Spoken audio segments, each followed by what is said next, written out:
नमस्ते और स्वागत है। आज हमारे पास मनोविज्ञान की दुनिया का एक ऐसा विचार है जिसके बारे में लगभग हर किसी ने सुना है। अब्राहम मैस्लो का हायरार्की ऑफ नीड्स, या जिसे हम जरूरतों का पिरामिड कहते हैं। हम सबने स्कूल में या शायद किसी ऑफिस प्रेजेंटेशन में वो 5 लेवल वाला त्रिभुज देखा ही है, पर अक्सर बात वहीं खत्म हो जाती है। बिल्कुल। और आज हम ठीक यही बदलना चाहते हैं। हमारे जो स्रोत हैं, मैस्लो प्रसाद एक्सप्लेन के अंश, वो हमें सिर्फ उस पिरामिड को दोबारा देखने का मौका नहीं देते, बल्कि उसके पीछे के इंसान अब्राहम मैस्लो और उनके जो क्रांतिकारी विचार थे, उनकी गहराई में ले जाते हैं। मतलब हमारा मकसद सिर्फ उन 5 स्तरों को दोहराना नहीं है। हम ये समझेंगे कि ये थियरी अपने समय में इतनी बड़ी बात क्यों थी, और आज की दुनिया में जहां चीजें इतनी बदल चुकी हैं, ये आज भी प्रासंगिक क्यों है। बात करते हैं उस इंसान से जिसने इसे बनाया। अब्राहम मैस्लो कौन थे? मतलब वो ऐसा क्या देख रहे थे जो उस समय के दूसरे मनोवैज्ञानिकों को नजर नहीं आ रहा था? ये समझना बहुत जरूरी है। देखिए, 1940s और 50s में मनोविज्ञान पर बेसिकली 2 विचारधाराओं का दबदबा था। एक तरफ थे सिगमंड फ्रॉइड, जिनका सारा काम इंसान के मन के अंधेरे कोनों पर, दबी हुई इच्छाओं और मानसिक बीमारियों पर फोकस था। और दूसरी तरफ थे बिहेवियरिस्ट, जो इंसान को एक तरह की मशीन मानते थे। मशीन मतलब जिसका व्यवहार सिर्फ बाहरी उत्तेजनाओं और प्रतिक्रियाओं का नतीजा है। तो एक नजरिए में इंसान या तो टूटा हुआ था या फिर एक रोबोट जैसा। ये तो इंसान होने की कोई बहुत अच्छी तस्वीर पेश नहीं करता। बिल्कुल नहीं। और मैस्लो इसी बात से असहमत थे। उन्हें लगा कि ये दोनों विचारधाराएं इंसान की सबसे अच्छी चीजों को, जैसे क्रिएटिविटी, प्यार, ग्रोथ की क्षमता, इन सबको पूरी तरह नजरअंदाज कर रही हैं। अच्छा। तो उन्होंने मनोविज्ञान में एक तीसरी शक्ति बनाने की कोशिश की, जिसे मानवतावादी मनोविज्ञान या ह्यूमनिस्टिक साइकोलॉजी कहा गया। इसका फोकस इस बात पर था कि एक स्वस्थ, पूरी तरह से काम करने वाला इंसान कैसा होता है। ये तो अपने आप में एक बहुत बड़ा शिफ्ट है। मतलब बीमारी का अध्ययन करने के बजाय आप स्वास्थ्य का अध्ययन कर रहे हैं। हाँ, और इसी खोज में उन्हें प्रेरणा यानी मोटिवेशन का सवाल सबसे अहम लगा। उनकी जो शुरुआत थी वो बंदरों पर रिसर्च से हुई थी, लेकिन उन्हें जल्दी ही समझ आ गया कि जो चीज बंदरों को प्रेरित करती है, वो इंसानी प्रेरणा की जो जटिलता है, उसको नहीं समझा सकती। और यहीं से उनकी थ्योरी का जो मूल सिद्धांत है वो सामने आया, जिसे उन्होंने प्रिपोटेंसी कहा। प्रीपोटेंसी, ये शब्द सुनने में थोड़ा टेक्निकल लगता है। इसका आसान मतलब क्या है? इसका मतलब बहुत सीधा और शक्तिशाली है। प्रीपोटेंसी का मतलब है कि कुछ जरूरतें दूसरी जरूरतों से ज्यादा ताकतवर होती हैं, और ये जरूरतें एक सीढ़ी की तरह व्यवस्थित हैं। एक सीढ़ी की तरह। हाँ। जब तक आप निचली, ज्यादा ताकतवर जरूरत को पूरा नहीं कर लेते, तब तक आपका दिमाग ऊपरी, कमजोर जरूरत पर ध्यान दे ही नहीं सकता। और सबसे जरूरी नियम, एक पूरी हो चुकी जरूरत आपको प्रेरित नहीं करती। अच्छा। केवल एक अधूरी जरूरत ही आपके व्यवहार को चलाती है। ठीक है, ये एक बहुत दिलचस्प फ्रेमवर्क है। तो आइए इस प्रसिद्ध सीढ़ी पर चढ़ना शुरू करते हैं, सबसे निचले पायदान से। पहला स्तर है शारीरिक जरूरतें, यानी फिजियोलॉजिकल नीड्स। हाँ, ये वो जरूरतें हैं जिनके बिना हमारा शरीर जिंदा ही नहीं रह सकता। हाँ। हवा, पानी, खाना, नींद, गर्मी। मतलब बिल्कुल बेसिक। हाँ, ये इतनी बुनियादी हैं कि जब इनमें से किसी एक की भी कमी होती है, तो बाकी सब कुछ बेमानी हो जाता है। स्रोत में इसका एक बहुत ही मार्मिक उदाहरण दिया है।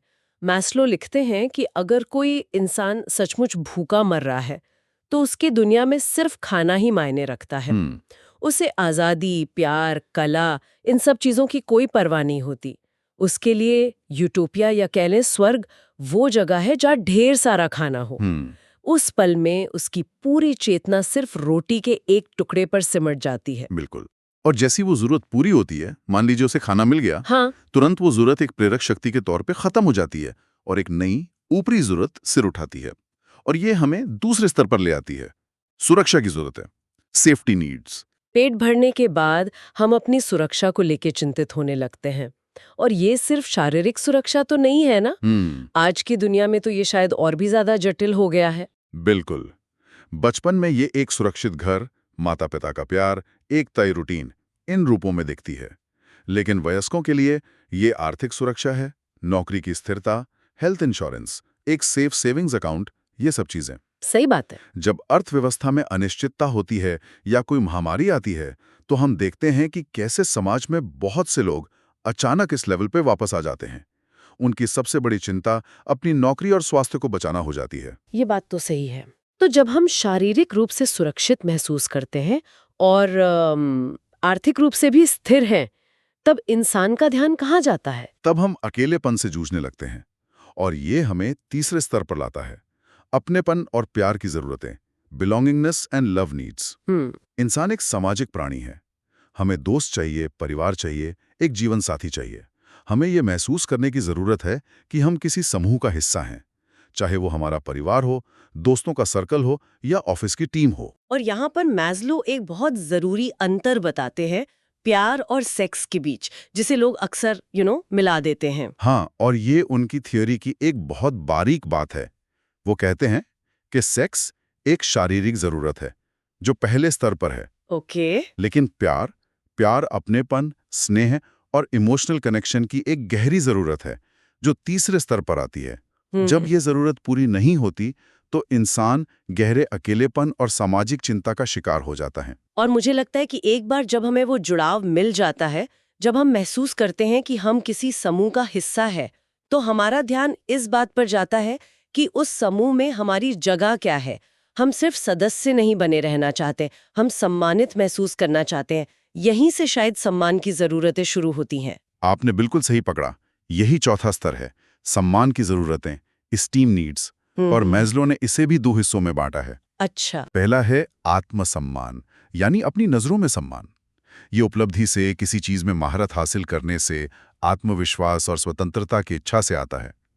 ये वो एहसास है कि मैं सक्षम हूं। और दूसरा सब फिर दूसरों से मिलने वाले सम्मान पर आधारित है। हाँ, ये है प्रतिष्ठा, पहचान, रुतबा और दूसरों से मिलने वाली सराहना की जरूरत। जब ये दोनों जरूरतें पूरी होती हैं तो व्यक्ति आत्मविश्वासी महसूस करता है, दुनिया के लिए उपयोगी महसूस करता है। लेकिन जब ये अधूरी रहती हैं तो वो हीनता, कमजोरी और लाचारी की भावनाओं से घिर जाता है। यहाँ तक की यात्रा बहुत दिलचस्प है। ये जो पहली चार जरूरतें हैं, शारीरिक, सुरक्षा, सामाजिक और सम्मान, ये एक तरह से आपस में जुड़ी हुई लगती हैं। ऐसा लगता है कि ये सब किसी चीज की कमी को पूरा करने के बारे में है। ये एक बहुत महत्वपूर्ण अवलोकन है। मैस्लो ने इन चारों को एक ही श्रेणी में रखा था, जिन्हें वे डेफिसिट नीड्स या डी नीड्स कहते थे। D needs. स्रोत में इसकी तुलना एक थर्मोस्टेट से की गई है, जो इसे समझने का सबसे अच्छा तरीका है। थर्मोस्टेट कैसे? जैसे जब घर में ठंडक होती है, यानी गर्मी की कमी होती है, तो थर्मोस्टेट ऑन हो जाता है और हीटर चलने लगता है। और जैसे ही घर गर्म हो जाता है, कमी पूरी हो जाती है, थर्मोस्टेट ऑफ हो जाता है। ये चारों जरूरतें बिल्कुल ऐसे ही काम करती हैं। भूख लगने पर आप खाते हैं और भूख मिटते ही खाने की प्रेरणा खत्म हो जाती है। और अब हम पिरामिड के शिखर पर पहुंचते हैं, जो इन कमी वाली जरूरतों से बिल्कुल अलग है, सेल्फ एक्चुअलाइजेशन। मैस्लो का एक मशहूर कथन है जो इसे बड़ी खूबसूरती से बयां करता है।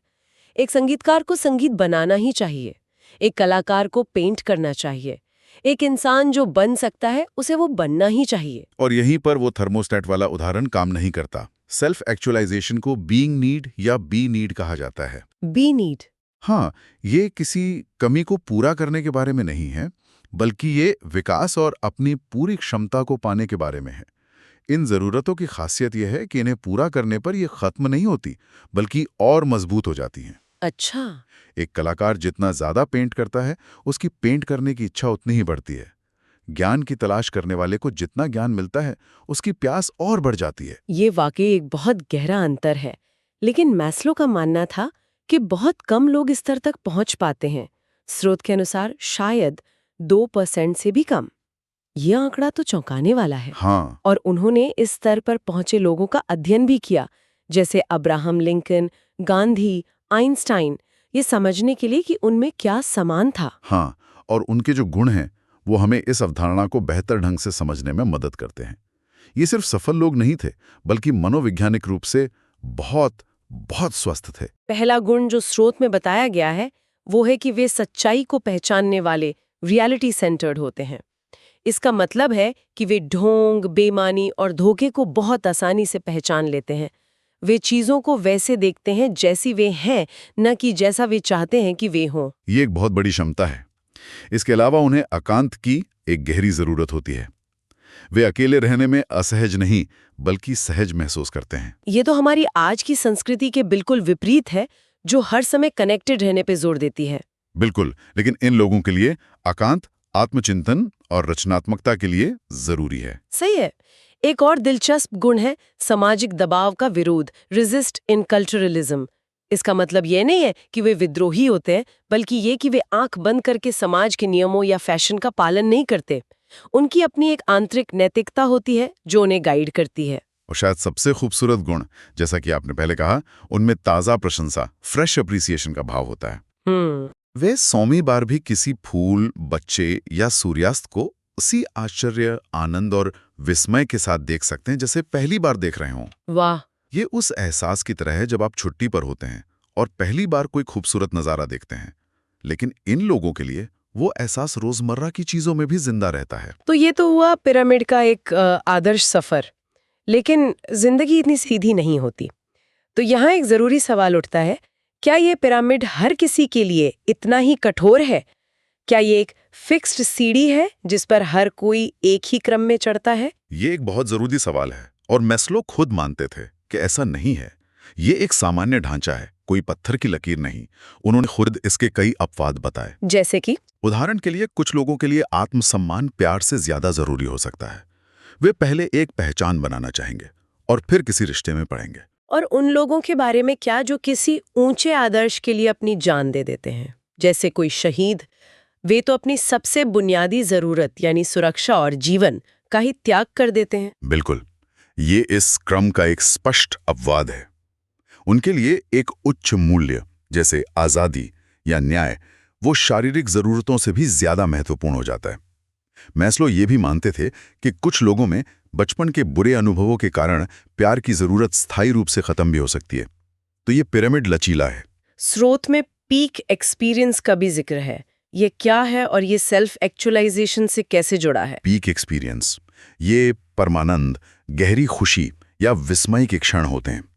ये अक्सर कला, प्रकृति, संगीत या गहरे ध्यान के दौरान महसूस होते हैं। अच्छा। इन क्षणों में व्यक्ति समय और स्थान की भावना खो देता है। उसे एक ऐसा एहसास होता है जहां वह शक्तिशाली भी महसूस करता है और साथ ही ब्रह्मांड के सामने विस्मय में असहाय भी। मैस्लो का मानना था कि सेल्फ एक्चुअलाइज्ड लोग इन अनुभवों को ज्यादा बार महसूस करते हैं, लेकिन हर इंसान इनके लिए सक्षम है। तो ये साफ है कि ये थ्योरी जितनी सीधी दिखती है उतनी है नहीं, इसमें कई बारीकियां हैं। लेकिन इसकी आलोचना भी तो बहुत हुई है। हाँ, और उन आलोचनाओं को नजरअंदाज नहीं किया जा सकता क्योंकि वो काफी गंभीर हैं। सबसे पहली और बड़ी आलोचना मैस्लो की कार्यप्रणाली, मेथोडोलॉजी को लेकर है। उन्होंने सेल्फ एक्चुअलाइजर्स का अध्ययन करने के लिए जिन लोगों को चुना, जैसे लिंकन, गांधी, आइंस्टाइन, वे एक बहुत छोटा और पक्षपाती समूह था। पक्षपाती कैसे? जिसमें ज्यादातर पढ़े लिखे श्वेत पुरुष थे। ये वैज्ञानिक रूप से एक कठोर तरीका नहीं माना जाता। ये उनकी व्यक्तिगत जीवनी का विश्लेषण था, न कि एक नियंत्रित वैज्ञानिक अध्ययन। और क्या इस बात का कोई वैज्ञानिक सबूत है कि जरूरतें वाकई इन 5 अलग-अलग श्रेणियों में ही होती हैं? ये दूसरी बड़ी आलोचना है जो इसकी वैधता, वैलिडिटी पर सवाल उठाती है। वाभा और बर्डवेल जैसे शोधकर्ताओं ने बाद में कई अध्ययन किए और उन्हें इस बात का कोई ठोस सबूत नहीं मिला कि जरूरतें ठीक 5 अलग-अलग श्रेणियों में ही मौजूद हैं या वे हमेशा एक निश्चित क्रम का पालन करती हैं। अच्छा, तो हो सकता है लोग एक ही समय पर कई चीजों से प्रेरित हो। एग्जैक्टली। और सेल्फ एक्चुअलाइजेशन जैसी अवधारणा ये सुनने में बहुत अच्छी लगती है, लेकिन क्या ये बहुत अस्पष्ट, वेग नहीं है? इसे कोई कैसे माप सकता है? बिल्कुल, ये वैज्ञानिक से ज्यादा एक दार्शनिक अवधारणा है। इसे मापना या इसकी एक सटीक परिभाषा देना लगभग असंभव है। और आखिरी बड़ी आलोचना यह है कि ये थ्योरी बहुत व्यक्तिवादी है। ये पश्चिमी समाजों, खासकर अमेरिका पर ज्यादा केंद्रित लगती है, जहां व्यक्तिगत सफलता और विकास को बहुत महत्व दिया जाता है। समुदाय का भला या सामाजिक सद्भाव, ये चीजें व्यक्तिगत सेल्फ एक्चुअलाइजेशन से कहीं ज्यादा महत्वपूर्ण हो सकती हैं। तो वहां पिरामिड का क्रम शायद अलग होगा? हाँ, वहां शायद सुरक्षा और सामाजिक जरूरतें सबसे ऊपर हो सकती हैं। तो इन सब का क्या मतलब है? अगर इसकी कार्यप्रणाली में खामियां हैं, वैधता पर सवाल है, ये अस्पष्ट है और सांस्कृतिक रूप से भी सीमित है, तो हम आज भी मैस्लो के बारे में बात क्यों कर रहे हैं? ये थियरी आज भी इतनी प्रसिद्ध क्यों है? क्योंकि इन सभी खामियों के बावजूद मैस्लो ने मनोविज्ञान की दिशा बदल दी। उनका सबसे बड़ा योगदान मनोविज्ञान का ध्यान इंसान की कमजोरियों और बीमारियों से हटाकर उसकी ताकत, क्षमता और विकास पर केंद्रित करना था। उन्होंने एक ज्यादा आशावादी और मानवीय दृष्टिकोण पेश किया। बिल्कुल। और इसका सबसे ठोस और स्थायी प्रभाव पड़ा मैनेजमेंट की दुनिया पर, जिसे स्रोत में यूप्सियन मैनेजमेंट के विचार के रूप में बताया गया है। यूप्सियन मैनेजमेंट, ये सुनने में काफी भारी भरकम शब्द है। मैनेजमेंट की दुनिया तो इतनी उत्पादकता और मुनाफे पर केंद्रित होती है। यह विचार कि एक मैनेजर को कर्मचारी के सेल्फ एक्चुअलाइजेशन के लिए भी जिम्मेदार होना चाहिए, ये आज भी थोड़ा क्रांतिकारी लगता है। मैस्लो का क्या मानना था कि यह व्यवहारिक रूप से कैसे काम कर सकता है? यूप्सियन का मतलब है अच्छे मन या आत्मा की ओर बढ़ना। मैस्लो का मानना था कि एक आदर्श संगठन सिर्फ उत्पादन की मशीन नहीं होना चाहिए। उसे एक ऐसा माहौल बनाना चाहिए जहां कर्मचारी न सिर्फ अपनी तनख्वाह के लिए काम करें, बल्कि अपनी उच्चतम जरूरतों को भी पूरा कर सकें। उनके लिए एक दुखी या असंतुष्ट कर्मचारी सिर्फ एक नैतिक समस्या नहीं थी, बल्कि संगठन के लिए उसकी क्षमता का नुकसान था। तो इसका मतलब ये है कि एक अच्छा मैनेजर सिर्फ ये नहीं देखता कि काम हो रहा है या नहीं, बल्कि ये भी देखता है कि उसके कर्मचारी एक व्यक्ति के रूप में विकसित हो रहे हैं या नहीं, उन्हें चुनौती दी जा रही है या नहीं, उन्हें पहचान मिल रही है या नहीं। बिल्कुल। ये विचार के कर्मचारियों को केवल मशीन का पुर्जा समझने के बजाय उनके व्यक्तिगत विकास को बढ़ावा दिया जाना चाहिए, ये मैस्लो की स्थायी विरासत है। आज जब हम कर्मचारी की भलाई यानी एम्प्लॉय वेलनेस या वर्क लाइफ बैलेंस और पर्पस ड्रिवन वर्कप्लेस की बात करते हैं, हाँ, तो इन सभी विचारों की जड़ें कहीं ना कहीं मैस्लो की सोच में हैं। उन्होंने प्रबंधकों को ये समझने के लिए एक सरल ढांचा दिया कि कर्मचारियों को सिर्फ पैसे से ज्यादा भी कुछ चाहिए होता है। तो आज हमने मैस्लो के पिरामिड की सतह से शुरुआत करके सेल्फ एक्चुअलाइजेशन की गहराइयों तक, थ्योरी की गंभीर आलोचनाओं और अंत में मैनेजमेंट में इसकी अप्रत्याशित प्रासंगिकता तक का सफर तय किया। ये सिर्फ एक 5 स्तरीय पिरामिड से कहीं ज्यादा है। ये पूरी चर्चा एक दिलचस्प विचार छोड़ जाती है। हमने पीक एक्सपीरियंस की बात की, वो विस्मय और आनंद के क्षण जो हमें कला, प्रकृति या किसी गहरे अनुभव से मिलते हैं। आज की भागदौड़ भरी जिंदगी में हमारा ज्यादातर ध्यान और ऊर्जा निचली, कमी वाली जरूरतों को पूरा करने में लगी रहती है। नौकरी की सुरक्षा, बिल भरना, सामाजिक दायित्वों को निभाना। ऐसे में यह सोचना जरूरी है कि हम इन उच्च बीइंग अनुभवों के लिए जानबूझकर कितनी जगह बनाते हैं। क्या हम उन्हें बस संयोग पर छोड़ देते हैं, या सक्रिय रूप से उन क्षणों की तलाश करते हैं जो हमें याद दिलाते हैं कि इंसान होना सिर्फ जिंदा रहने से कहीं ज्यादा है।